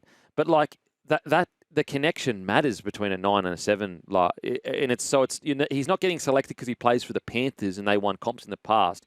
He's getting selected because he has a direct connection to Nathan Cleary. And so that service is going, and you're going into a decider. So you don't have any time. You've literally got you've got half a week to get that timing just right. What do you reckon, Mitch? You look at that, was it 924 said, understand the take, the connection, they're at the bottom of the table. That's the same Panthers team. So's Yo. Featuring Cleary, Yo, Martin, who Edwards. came out and killed it. Like Teddy was in better form than Edwards, but Edwards got picked because he's in that system. He's part of that Cleary system. Exactly. It's a different ball game, but look, I don't think you can use that as an argument anymore. Panthers kind of seem to be coming good, and then after game 1, it's proven. It's proven that it's working at the moment. But yeah, let us know. More than open. I mean, we don't have the right answers. Ours is just an opinion, guys. We could be absolutely, totally wrong. Let us know in the text 0457 736 736. If Reece Robson is injured, who would you go in the number 9 jersey? After the break, we're going to talk about who gets the 7 jersey for Queensland. Welcome back to the Captain's Run, brought to you by Bloke Knitted Sweatshirts or Sweaters. We got a knitted sweater dropping next Tuesday at 6 p.m. Make sure to be there. We've got maroon, we've got blue, high quality, and we've got hats as well. That's at www.bloke.shop, 6 p.m. next Tuesday. Skipper Scope, he's arrived early. How you going, brother? The sweaters. You got a couple of sweaters coming out. Is that what they're called? Like, I don't know, the jumpers without hoodies. I don't know what to call them. Yeah, the sweaters. Oh, that's what they're called? Sloppy Joes? Sloppy Joes. Is that what they're called? Sloppy Joes? Yeah, I'm good, Kempy. How you going, mate? Yeah, very good, thanks. We just had a big battle in regards to the number 9 and who should be selected. And we're going to save it for the new hour to get your thoughts on who should be selected in the number 9 jersey. We've got a lot of texts here. Afternoon, guys. Agree with regarding Mitch Kenny, but what are your thoughts on Tom Starling replacing Robson? Starling, really good form at the moment. I just think with Starling, as I said, they just need a really strong defensive 9 that's just going to pick the ball up and get it to Cleary. But Starling at the moment, he's been so good. So good. Got some more text here. Appy misses some tackles, but usually due to his line speed being so good, they never lead to line breaks. Not all missed tackles are the same. I'll ask you this, Jason, because I agree, not all missed tackles are the same. But ask yourself, why isn't Appy in Origin now? Because he's got the best attack in the competition for a number 9. Why isn't he in it? It's because defensively, that's probably the not-so-strong part of his game, Appy Coruscant, at the moment. Or not even at the moment. Just notoriously, defence, he's always been a good defender, but just that next level of strong defence that, say, a Reece Robson has. Appy sometimes can struggle in. But listen, we're going to get some more texts here. How dare you tell us what we need, you dirty Queenslander? That's fair enough. Go Wade Egan, as a Wars defence is pretty good this year. Maybe that could help him. Yeah, we spoke about it. We're going to go to a break. We're going to come back from the break. We're going to wrap this hour up, and then in the new hour, we're going to get the in-depth thoughts of Skipper Scope and who he would play 9 if Reece Robson is out. Welcome back to the Captain's Run. That is the second hour done and dusted. We've got 1,000 texts to get to, so make sure to keep texting 0457 736 736. Jason has texted in. He said Appy isn't in the New South Wales side because there's an anti-Tigers agenda with a laughing face. Hey, that's fair, mate. Maybe there is. Maybe Daly's like, mate, don't like those. Don't like those Tigers. Matty, he's texted in. He's feeling very, very, look, this is a bold claim. Carrigan is the biggest myth ever to touch a footy. He should be dropped. He offers nothing anymore and looks like he needs a spell. Holy, that might be the worst take of the year. Might be the worst take of the year. That comment needs a timeout, Kempy. Yeah, that is craziness. Kempy, I think our man is Mr. Reliable. Daniel Tupou should replace Robson or Barnett, mate. I'd back Tupou in to get the job done. The big fella, of course he would. He's never let anyone down his whole life. The big fella, Tupou. Oh man, he's nearly on the same level of the great Orbo. Orbo's never let a bloke down. Mitchell Orbison, premiership wearing number 7. He was named at 7 when he won one of those premierships, Mitch Orbison. Was he really? Yes, because Cooper was a late inclusion. So I always call him a premiership halfback. I love that. Yeah, forgot about that. Mitch Orbison, the premiership winning halfback. All right, we're going to head to a break. After the break, we're going to get Horo's thoughts on the number 9 if Reece Robson is injured. Welcome back to the captain's run. All righty, let's just get straight into it, shall we? Reece Robson, there is a injury cloud around him playing game 2. Who would you have replace Reece Robson, Horo, if he is not good to go for game 2? Yeah, I was listening to you on the way in, Kempy. I'm with you on this one, mate. It would be a straight swap Mitch Kenny for me for all the reasons you said. I've been a huge Mitch Kenny guy for a while. I actually had Mitch Kenny in my team at the start of last year's series. You got a bit of pushback with that. Yeah, I did. Yeah. I got a lot of... You always sort of look for a couple of guys that can, be smokies for a series, and I just love the way he plays. Yeah. I love how tough he is. He's Origin. You talked about, Reece Robson not being a spot. I'd argue that Mitch Kenny even hits harder than Reece Robson. Yep. It may not be as clean, as technically sound as Reece Robson because he does a bit of both, but I really think that's been a huge part of their success over the years about not being able to find a spot in the Penrith Panthers lineup. So that makes a lot of sense. If you wanted to go, I know Mitch tossed up the Connor Watson situation. Is there a world in which he gets moved up? If he did, then I wouldn't go Mitch Kenny on the bench. I would go Wade Egan. So if you decided to go Connor Watson up front, Brailey was another one of your options. I like Wade Egan. I know he's probably not. He doesn't have the defensive capabilities of a guy like Mitch Kenny, but just super crisp. Yep. I feel like he's got probably the best service out of all of them, as in just not engaging markers and all that sort of stuff, which he does well, which Uppy does well, which Brailey does well, but just straight from the deck, hitting them right in the breadbasket, right in the hands. Spent some time at Penrith too. And he played in the juniors out there before he had to move on because of Appy. Yeah. And then Mitch Kenny was coming through as well. So, that would be my initial pick. I think I'd go straight with Mitch Kenny, and I'd be comfortable because, he's made for Origin. Oh, yeah, absolutely. Absolutely made for Origin. I'd be hesitant to start Connor Watson just service-wise. Origin is so fast. I just reckon, especially at the start of the game, I want to either a Mitch Kenny or a Blayke Brailey just dishing good ball out of the dummy half situation, out of the dummy half thing. And also, I just love Connor Watson at 14. I think the impact of Connor Watson at 14, it's been forgotten, but I'll never forget. Game 1 last year, New South Wales was so rattled because the bench was all out of whack. Game 2 rolled around and it changed everyone's belief in the Blues just because Connor Watson was the 14, because it just covered everything. It just sorted everything out. And so I reckon if you kept Connor Watson at 14, bring in either Blayke or Mitch Kenny, I'd be bringing in. What about this? If you had a whole series to work together, who would you be in 9 then? And Robson's out for the entire series, and Robson's out. I'd still go Mitch Kenny. Yeah, okay. Yeah, I'd still go Mitch Kenny because Mitch Kenny would be about 26, 27, you reckon? It's not like he's... not too old. He's not too old. He's not old enough where, for me, that, rules out Appy, because then you want to go with someone that can still play further down the line if something was to happen with Robson again. So, Mitch Kenny would be my guy. Yeah. I'd probably lean a little bit to Blayke Brailey. Just because I don't think he gets the appreciation he deserves. He is just so consistent. He's so fit, can play 80 minutes. I know Mitch Kenny can as well.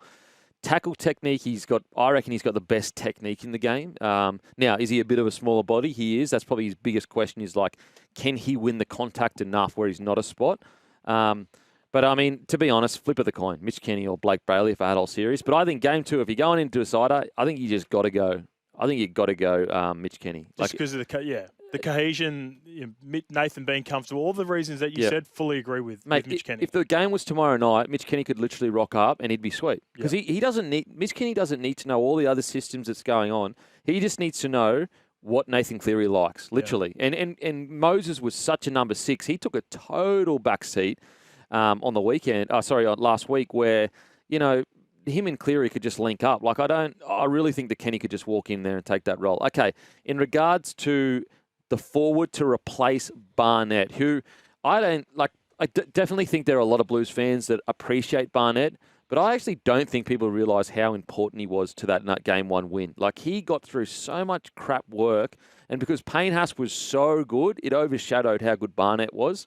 But I think Barnett's a huge loss. Yeah, Barnett, not only for New South Wales, but I feel like watching on the weekend too, the Warriors are legit. Like, this competition's so wide open at the moment. Good. Yep. And it's disappointing that their co-captain and the guy who's weathered the storm too for them this year, they've missed at times James Fisher-Harris, some veterans in the back line like Chance Nickel-Klogstad and Roger Tuivasa-Sheck. So his experience is going to be missed for not only the New South Wales Blues, but for the Warriors as well, who I think have high expectations. This is going to be a boring one again because you went the same guy. I'm going Keaon Koloamatangi. I love him as a player. No, I'd move Max King up front. Okay. I'd move Max King up front. Fully appreciate the reasons that you were talking about with sort of the like for like, the leg speed. But Max was good. Max can do a job up. I think Max can do a similar job to Mitchie as well, where you go in, weather the storm, bust your guts for 25 minutes and either bring Spencer off the bench or Keaon. And Keaon's performance in the right edge in the dead rubber about 2 years ago killed it. Was just unreal. Him and Mitchie Moses were really good on that right edge in that series. They were just punching down their side of the field, and then the left side had all the joy and scored all the tries. Yeah. But it was because the right side was setting it up. So he's comfortable wherever he comes onto the field. So I think he's a no-brainer. You know, we both talked about Terrell May going into Game 1. I really don't think there's a chance as well. I'm with you. I don't think there's a chance he plays any part in this series at all. I think if he continues to play well, then maybe he's a chance. But I keep saying this. I don't think it's sort of footy related. I think it's more a personality issue with him from the selectors and not only Laurie. So Keaon stands out. Keaon ticks every box. Oh, mate. Him in the middle in his current form. As a Queenslander, it scares the living shit out of me because you got Payne Haas bending the line, getting quick play the ball. And then you got to worry about Keaon coming at you with footwork and offload and everything. Like, I think people that don't watch all games probably don't realise how good Keaon's been playing. Like, they look at the stats and that, but if you actually watch the game and see what he's doing, it is just like next level stuff. Next level. On the weekend, was calling the game on Sunday, and it was really tough for South Sydney to get out of yardage sets. They'd have like 3 or 4 tackles, and they weren't really going on anywhere. But then Keaon would jump in on the 4th tackle, which is arguably the worst run to have once you haven't been able to get on the front foot. And he'd make 10 good metres, land on his front, get a quick play the ball, and then Latrell was able to put in a really good long kick, or Jamie Humphries off the back of it, whereas someone else maybe takes that carry and they don't get the same joy. So, yeah, I love him. And I seen him in a presser a couple of weeks ago with Wayne, and he was asked, what's his preferred position? For sure, without saying it, he basically alluded to with his body language and conversations that he's had with Wayne that he would love to be back out on the edge. But he's played that well, not only this year, but also last year when he played lock when Cam Murray was out. I think he's almost a lock. Like, I'm more confident in Keaon than I am Mitch Kenny, even though I think Mitch Kenny would be a great replacement for Robson if he was out as well. With Keaon, I just want to say, brother, you're going to earn $1 million if you. And look, maybe he's already on 600-700K, so it's not really. And look, maybe money doesn't even matter to him. Maybe that's just his, not his personality, where money's not a big thing. But if he stays in the middle, you get $1 million. Oh, positional value. Yeah. Oh, I thought you were talking about how many Origins he's going to have to play to make a meal. I was like, Kempy's locked him in for the next 6 years. No. Yeah, gotcha. 100% agree with that. Middles. Yeah. I'd be paying top dollar for middles, where I wouldn't be as for edges, back rows, centres, whatever it may be. Yeah, good point. Like Keaon, if he keeps playing like this, I'd pay $1 million for him in the middle. Yeah.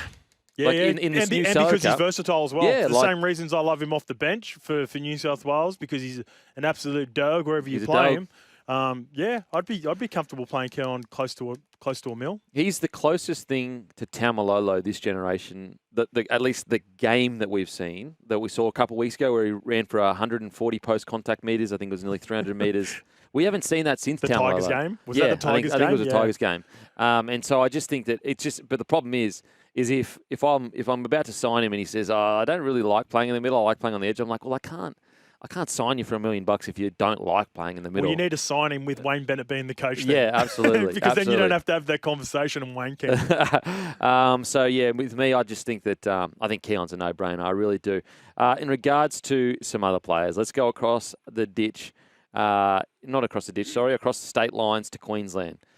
Now, just a disclaimer, and it's your show disclaimer that you're best friends with DCE. I think you put that at the front of every show. Is a disclaimer? I like to tell. It's not even on the show, Kempy. I like to tell people down in the street when I'm walking past them, just in case they didn't know who I was and that I was actually mates with Ches. Because he walked into Mitch, our producer, he said, I'm best friends with DCE before the show started. Every time I see Mitch, I'll just let him know. Mate, now listen, I need. What are your thoughts about the 7 jersey for Queensland? Where are you landing at? Yeah, I would still stay with Ches because of my concerns about the field position battle that I think New South Wales are clearly dominant at. So I can understand the push for Tommy Dearden because he looks so good when he came off the bench. But they've got to try to figure out, I don't think Queensland will play that bad again in the first 25 minutes with regards to some cheap turnovers, some cheap leg outs, a little bit of frustration, and even the refereeing on a couple of those. Like I didn't agree with, like Ashley Klein on a couple of those. Put it away. A couple of those roughing up penalties that were like. He made it a club game. For Queensland. He honestly, he made it a club game. And this is no bias aside because I can honestly watch Origin and, I sort of root for Queensland because of the relationship with a couple of players, but with DCE. But really, I don't care who really wins, and I just want a good contest, right? It sort of didn't go the other way, so I don't think it'll be reffed the same way in game 2, and therefore then it brings a really strong kicking game back into the fold, and it was pretty cool to see Tommy Dearden play so well on Saturday night at 5:30 up at Country Bank. DC just went return serve. Oh, just like Tommy's running game and the way he was setting up players around him and how aggressive he was playing was just unbelievable. And then DC puts on a kicking masterclass. I love the back and forth from those two over the weekend. And I reckon it's one of those things. I honestly think they've maybe still got one more week to push for it. Like Billy could, he mentioned it on the Sunday Footy Show that he was impressed by both of them. And I think it's a genuine competition going into to game 2, and this last audition could be crucial. And then obviously, injuries. Injuries are huge too. So if anything happens, Billy's got to be able to go, all right, who's my guy? Who am I leaning towards? Does a strong performance this week help out? And Ches playing on Thursday night, I reckon, is a real bonus for him too. Yeah, because he can get it out of the way so much quicker, and then that can settle so many more decisions in and around. If Billy wants to make any other changes, he's got a whole weekend to do that. If Ches has a brainer against Newcastle on Thursday night. The worry I have with DC, and I would love to know why, is like he wasn't kicking in game 1. Like Munster kicked more than him, and Munster's not a known kicker. So I would love to know what the thought process was there. Why Munster was the main kicker for game 1 when DC has literally won Origin series off the back of his boot. I reckon they were flustered early on with all the errors and penalties that they were giving away. There was probably more fatigue than they anticipated early on in the game, and it completely threw out their. Even if you look and the criticism I had for Ches on one of the plays in particular, where I was sort of talking about how bad Harry played. Like Harry's never going to play that bad again. But there was a moment when Ches got tackled on the last tackle. And they finally got some good ball. And Harry ended up putting up that kick from dummy half to Brian Toto that was too long. To Coates, aiming for Coates. Went too long. Brian Toto gets it. And it's a 7-tackle set. And then they never really regained anything after that. But that's everyone's at fault for that. Ches for getting tackled, Money for not being aggressive and getting to the position to kick it, and Harry for kicking it himself. Yeah.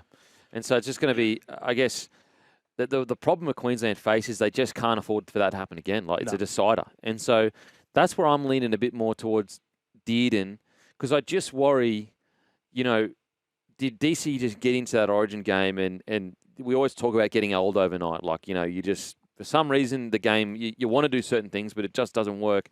And I just like Dearden's youthful energy where, yes, I agree with you, the kicking game's a big concern, but when he came on the field, we just had spark. Like, I know it was a forward pass or was called forward, The Crichton try wasn't called forward, but we won't go there. But at least there was things happening. For sure there was. Before there was nothing. Like in a side with so much experience, so many guns in the spine, like a side with Grant, Ponga, Munster, DCE to have clunky attack is almost like crazy town. Like, how does that even happen? And with Dearden, at the very least, I just know he's going to bring energy. Like, he's just going to try things. And so at the moment, now I'm more than happy for my mind to be changed. Right now, I would just have Dearden just ahead of him. I mean, I'd even nearly go as far as I wouldn't disrespect DC like this as a captain, but potentially even just bringing him into camp and picking in camp potentially. And, you could keep Mann as a 19th man or 18th man, bring him in at 14 if Dearden goes into the 7 jersey. There's another option is do you keep Dearden at 14 and then just play it by ear? If DCE probably struggles the first 40, you just bring Dearden straight back in. The only argument against that is I just think that, you just can't afford to risk that. I think you've got to go all in on either player. But I would fully, if they did go Dearden, geez, it would be an aggressive mood. Huge call. A move, huge sorry. Call. And even though, we keep saying, there's a part of me that would like to see it as well, just to see him go in, have a crack, see if you can produce anything in Perth. Obviously,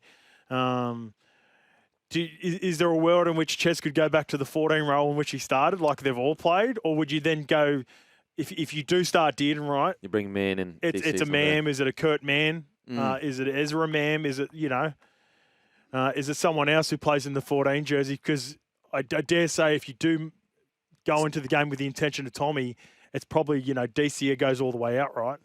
Yeah, I think that it's either 7 or... Because I just wouldn't want to disrespect DC by putting him on the bench. I know he probably wouldn't think like that. He would just want to play footy. But I just feel like... maybe he would. I will say there's only one man that can save Queensland, and it is Max Psychoplath. That's who we need to bring in. Bring in Psychoplath. Like get He's him back around this week in the reserves. Just get him around. Get the Psychoplath in around the boys. He'll do something special.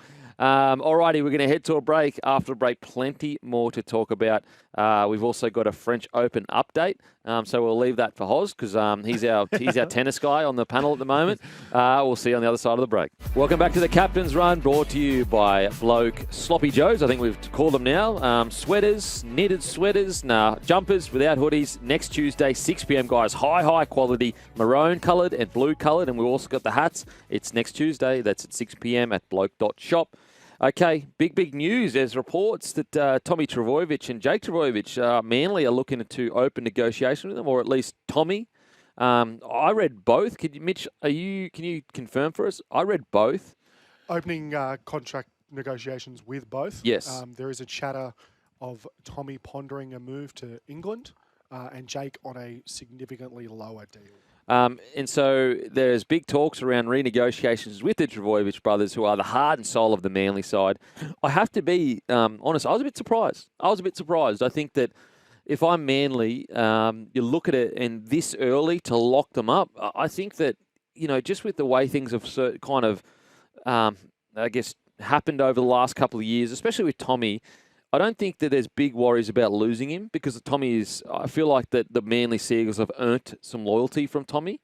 And so I actually think that leaving it open to go, okay, let's see how the body, goes over the next... Because, if he hits his straps again, why would he sign for a massive downgrade again? Let's say next year, he gets back to this year, has a full year, and then has another full year next year. That's a very different conversation to the conversation they're probably having right now. So I was a little bit surprised that they're opening up the talks this early because I feel like they've got a strong enough relationship to put them on hold. But I'd love to get your thoughts as a Manly great. Yeah, it's a fair point. It's a fair point about the timing of it all. You know what? There's no Tommy and Jakey. They should retire Manly Seagulls. They are Manly through and through, and not only on the field, off the field, they are beloved. Within the community. I'd hate to see either of them play elsewhere. It's actually not a bad time for them at Manly to be doing it, and the reason it makes sense is for what you're just saying. I was trying to unpack it as you were talking. Probably Tommy's not feeling the best about himself right now. Jakey wouldn't be either. He's missed a few games with concussions, and by no means, they're smart dudes. Yeah. They know what their value would be like if they're fully fit and playing to their full potential. But maybe there's a middle ground that they can get some security right now,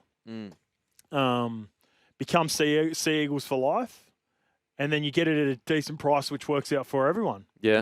The Trbojevic brothers, Manly, and then off the back of that, if you are able to, you remove the contract of DCE, which is done now. He hasn't signed anywhere else yet, but he's not going to be at Manly next year. There's a mill. Then it was reported that Jakey was on a mill, and then if Tommy was on north of a mill, which we all expect as well, there's depending on what you get him for, you could be $2 million nearly $2 million up to make a huge play at whoever's becoming available. Everyone keeps talking about all these names for Perth and PNG. If you're able to get Tommy and Jakey sorted long term, or at least extended for a couple of years, you don't have to worry about those two. Then the character of the leadership, that everything that they bring, bang, that's locked in. Mate, there's a $1.5 million splurge on a key position because I absolutely love the Fogarty signing. Yep. But he's not a long-term answer. Yeah. So if you're looking at crucial positions and you want to make a play at a superstar that could become available 26, 27, that's the play for Manly.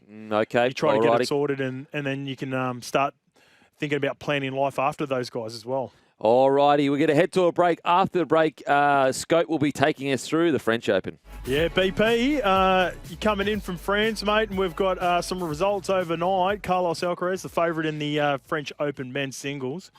He gets the victory this morning. Oh, well, not for you, mate. It's this morning for us. Yeah, look, just ruthless. What can I say about Carlos Alcaraz? I mean, he's the firm title favourite. I know Yannick Sinner's the world number one, but Carlos is the defending champion. He's been sublime on clay, 20 clay court wins, in the last, 3 months. And, I mean, just an absolute demolition on Tommy Paul last night. I mean, he actually said to the crowd, Carlos, because he's always out there to try and please.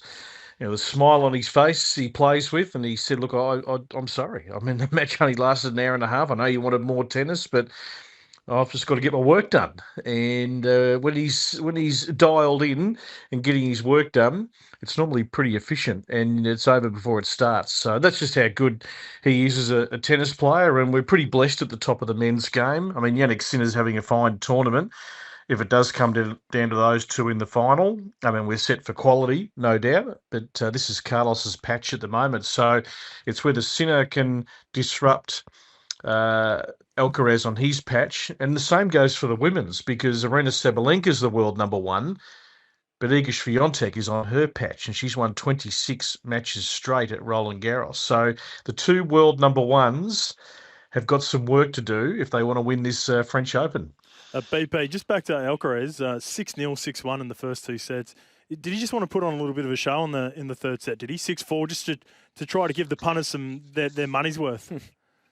Yeah, well, that's how he operates, Carlos. He just senses the occasion and thinks, well, I'm not going to go out and tank, but I might just miscue a couple of forehands that don't hit the middle of the strings, just to let the opponent, have some sort of enjoyable night, because being in a horror movie, really, and not the first, won't be the last. I mean, and Tommy Paul's 8th in the world, so he's a damn fine tennis player who's had a great tournament, but he probably felt like the world number, 108 last night. And mate, what's your I guess match that you'd keep your eye on in regards to, because you said both world number ones are under a bit of pressure. What's the best match of the pick, do you reckon? Oh, look, I think Swiatek and Sabalenka, this is going to be a blockbuster semi-final. And look, these two are such different characters. They have different game styles. It's a rivalry that, I think can certainly intensify more. I mean, if we go back, Martina Navratilova, Chris Evert, back in the halcyon days, the good old days, boys. They played about 80 times. Look at Djokovic and Nadal, Djokovic and Federer, and Nadal and Federer, how many times they played against each other. And Iga came in as the 5th seed in this tournament. Everyone wrote her off, but this tournament has played her back into form, and Sabalenka, this is the one she hasn't got yet. So I think in women's tennis, we've been crying out for those rivalries, and this one's got something look, they're friendly and respectable, but there's a bit of spice as well. I sat in at both press conferences yesterday, and bring it on. Let's go. Well, what about the All-American quarterfinal rivalry then, BP? World number 7, Madison Keys, she takes on Coco Gauff. That'll sort of split the nation, will it? Yeah, well, look, I mean, you've got two fine tennis players there. I mean, Madison Keys, the Australian Open champion earlier this year, has not lost a match at the majors this year. So in between's been a bit patchy, but she fires when it counts most. And Coco, look, she continues to be around the pointy end because she's such a good tennis player. She's a permanent member of that top 3 or 4. Who's going to best execute? Who's going to maybe not have the nerves and the anxiety out there? And look, it's a hard one to pick, to be honest. I think it's going to be very tight. 2 American women up in the top 4 of the sport. I'd probably just lean to Coco on a clay court, but that could go either way. Yeah, absolutely. Oh, thanks so much for joining us, BP. Really appreciate it. And watch every match of Roland Garros live and on demand on Stan Sport. Make sure to stream now. Thanks for joining us, mate. Yeah, pleasure, guys. Thank you. There we have it. As I said, watch every match of Roland Garros live and on demand on Stan Sport. Stream now. We'll be right back after the break to dive into some footy this weekend. Welcome back to the Captain's Run, brought to you by Grumpy Coffee. Grab your Grumpy Coffee at grumpycoffee.com.au. We've got the Everyday Blend. We've got the Very Grumpy Blend. We've got pods. We've got whole bean. We've got ground. We've got it all. Head to grumpycoffee.com.au. Try Grumpy Coffee today. Turn that frown upside down. Alrighty, big game, Knights v Manly. Knights v Manly, I tell you what, Knights absolutely desperate for a win. How do you see this one, Scope? Yeah, maybe the desperation gets them over the line in this one, Kempy. I know the changes of Kalen Ponga. He's back in the team. Fletcher Sharp goes back to the 6. I don't necessarily love it. We're back with Fletcher Sharp at the 6.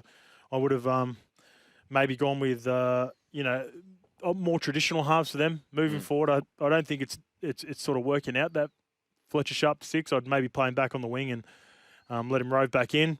It's the way the competition's going.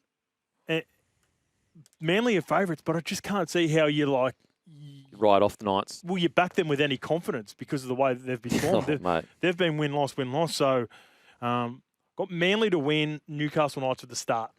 And you know what's crazy is Knights technically right now are second last. I mean, because they've had the 4 wins. Oh, sorry, they're second last right now, equal with the Eels and Panthers, with Titans outright last. It's just been a disaster year so far for the Knights. But the crazy thing is that they're not that many losses away from the 8. They'd have to go on a run.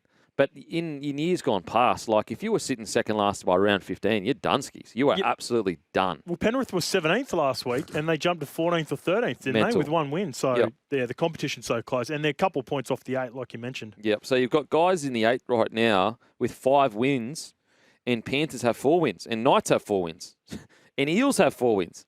So it's it's one win. If you can go on a run, you can literally this Origin period. If you can go on a run, where are you going? Are you going Manly or Knights, Kempy? I'm going to go Manly. I just with the problem with Manly is just their best game is a 10 out of 10. Their worst game is a 1 out of 10. So it's very hard to be to consistently back them. But I'm going to go Manly here. I just think I think there's a lot more going on at the Knights than just on-field stuff. I really think that looks like a really unhappy dressing room. A little bit similar to the Broncos to a degree, where it's not just a footy problem. They're clearly not enjoying whatever's going on there. No connection. Yeah. Okay.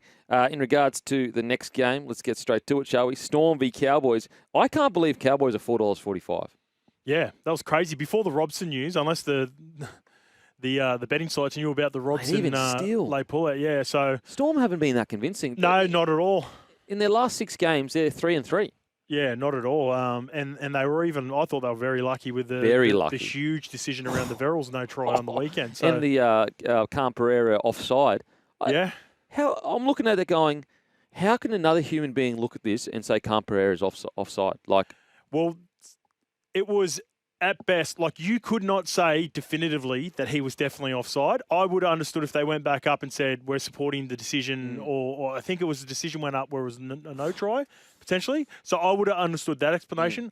I didn't like that it was definitively offside. I just couldn't believe it. The Storm are nowhere near the Storm of years past. Can they click it and get going? Yes.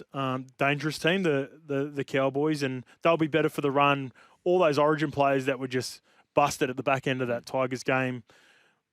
It's down at Melbourne. It's an earlier game. It's not an 8 p.m. game. I think 6 p.m. game plays into that as well. So I'll go the Storm. Oh, what I am excited, though, the Dearden-Purdue combination with Drinky at the back there. Looked all right, didn't it? Wow. I'll go Storm for the win. Okay, Dolphins v Dragons.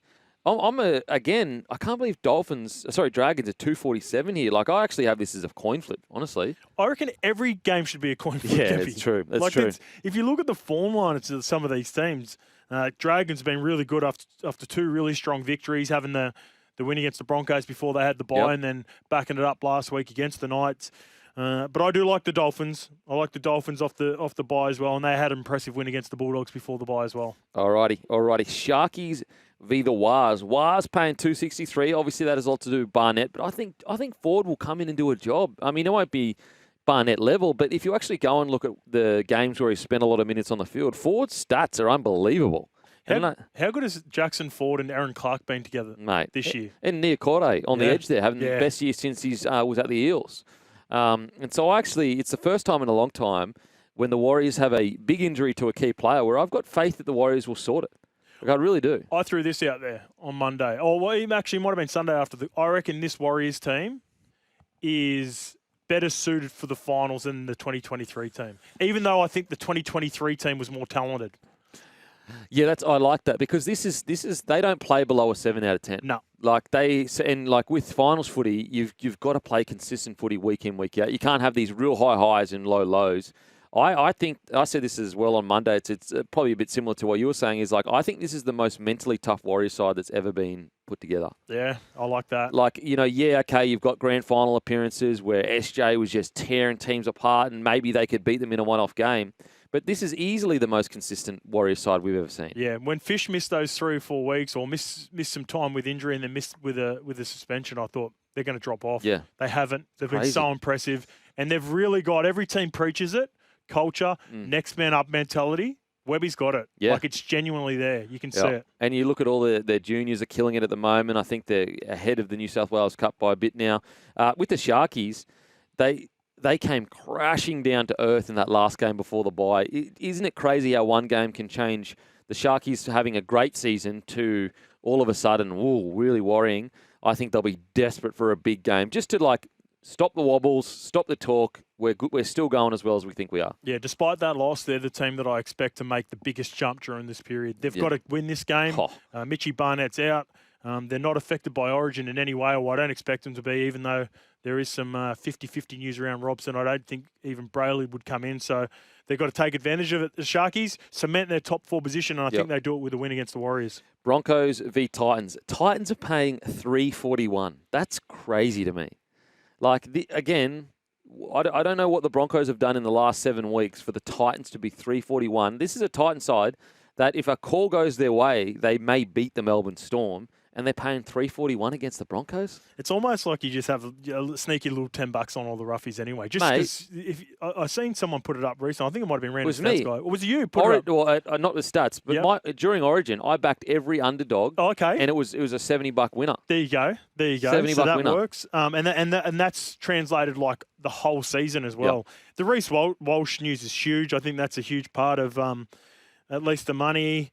For the Broncos to begin with, $735, and I love that Paddy Carrigan is back at lock as well. Yeah, I was a big proponent of moving Paddy to the front row. I liked the Kobe. I like Paddy with just run first mentality, but I just think I got it wrong. I think Madge got it wrong. He's obviously proven. And Brendan Priakura too, back in the back row, and then Xavier Wilson coming off the bench because I reckon they almost removed what was a huge strength against other teams. Just having these forces of early on in the season when Payne Huss come off. I remember when Willison come on the field and he just kept the momentum going. Yep. I like him back in the front row off the bench as well. And Jensen just on the field getting through the crap work, Just get through the tough stuff. So, look, I'm going Broncos here. All right, Raiders, Rabbitohs. I'm going for a Rabbitohs upset. Ooh. I don't know. They got all their players back. They got their swagger. Not all their players back, but, Cody Walker, Jackie White and Trelly Mitt looking like they took the Warriors to the death. And with the Raiders, I just can't believe they're still playing as well as they are. They haven't had a bye yet. And I'm just surely there's one game where they just come out a bit flat. Well, what was the danger game for the Sharks? The the game before the bye, Yeah. when they were expected to win against the Roosters team. And I don't think the South Sydney Rabbitohs are at that level because at that time as well, the Roosters were missing a number of Origin stars. Mate, crazy. So that even made the Sharks relax even more. Yep. This is a good South Sydney team. I was impressed watching South live as well. So They good. improved so much from the last time I called the game, which was the Bulldogs game, where they were just all over the shop and missing heaps of troops. Yep. Latrell's efforts on the weekend were unbelievable. Bro, seriously. But I got the Raiders. Raiders are legit. Okay, they're definitely legit. I'm with you. Yeah, I'm with the Raiders. Raiders are legit this week, and they get both Fogarty and Dom Starling back as well. They've just got this spite about them. Like they go into every game saying we bully people. We don't get bullied. We bully people. You know what's my one worry? The Papali'i milestone game. Yep. The last couple of years, they haven't dealt with those games well at all. Yeah. And it's a reflection of the coach, right? Yeah. Sticky gets so pumped up. So emotional. And he loves these players so Yeah. much, especially the guys that have served him for so long, like Papali'i, Yep. like Jared Croker. Remember when they got flogged by the Warriors in Mate, 23 on mental. Croker's 300th? Like, they've got a bad run of these milestone games for the guys that they just want to throw everything in. Yep. So that's the one part that scares me for the Raiders, Yep. where it should be a strength. Well, you look at the Raiders against the Bulldogs. They're up, they're emotional, come out, blow them off the park, and then they just go to crap in the second half. Tigers, Panthers. Tigers, Panthers. I think they got their form back. They need, like, if there are any chance of making the 8, even though I still believe that they're not going to make the 8 because of the Origin, they need to, tick this wing off so they can go into Origin. Then the games where they're missing their stars or their stars are like on the weekend where they're busted, but they put together a strong performance and just managed to scrape a win. I think the Panthers get the job done. All right, I'm going to go to a break. And the last little, when we come back, we'll do the Eels versus Bulldogs and wrap the show up. All righty, time for Bulldogs versus the Eels. Now, Bulldogs not exactly the same as the Sharkies, but there is a lot of pressure riding on this game, especially if Lachie Galvin's on the bench. Because even if he doesn't get on the field, if they lose, he's just getting blamed. Like, seriously. In your heart of hearts, Lachie Galvin plays, yes or no? On the bench, yes. I think he plays too. Yeah, on the bench. I think he'll come on at some point. But it's a big game for him because, as I said, like, if they don't win, even if Lachie Galvin has nothing to do with it, even if they would have lost this game anyway, the headlines will write themselves. 100%. Like, they are there. They are getting absolutely annihilated. Like, the pressure it will build if they lose a game or two over the next couple of weeks would be crazy. What do you reckon about this one? And the Eels have been a pain in the ass too for about a month. Like, they've been getting jagged a couple of wins. Massive pain in the ass. Made it hard for the Dolphins, made it hard for the Sharks, even in those losses since Mitch has been back. So they're going to be up for it. They're going to love it. They missed out on the Lachie Galvin as well. So a few of those players within the camp would love to have a strong performance. So I thought they got unlucky with some calls last week against Penrith as well. So, they probably should have finished them off. They had a lot of position or whatever. But I reckon the Dogs. Bulldogs just. Okay, in a tight one? I think it's going to be messy. I think it's going to be a messy Monday afternoon, Monday night. All righty. Thanks, Horo, for joining us. Make sure to give Levels Podcast a follow. Give Horo a follow on Instagram and all that good stuff. This show was brought to you by Bloke Jumpers, dropping next Tuesday, 6 p.m. Limited edition maroon jumper and hat, blue jumper and hat. Very limited edition. Once they're gone, and we've never done these designs before. And also, coming up home, we've got the run home, the best in the business, guys. Make sure to stay tuned for that. Got some really, really good guests. So stay tuned. We will see you next week.